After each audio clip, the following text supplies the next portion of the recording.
Ahoj, jmenuji se Nikol, je mi 19 let, přijela jsem z Dolní Jutyně a mezi moje největší vášně patří fotografie a krasobruslení. Proč jsem se přihlásila? Přihlásila jsem se protože ráda zkouším nové věci a chtěla bych poznat také nové lidi.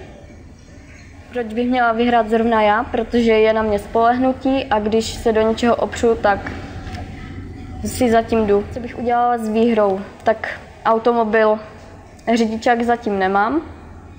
Las Vegas, tam bych vzala asi moji mámu, jelikož mi v životě hodně pomohla, takže by si to zasloužila. A 1 000 000 korun asi bych to investovala do své budoucnosti. Také moc děkuji za podporu, kterou od vás získávám a chtěla bych vás pozvat na mou zeď na stránkách www.fotogirl.cz. Mějte se krásně.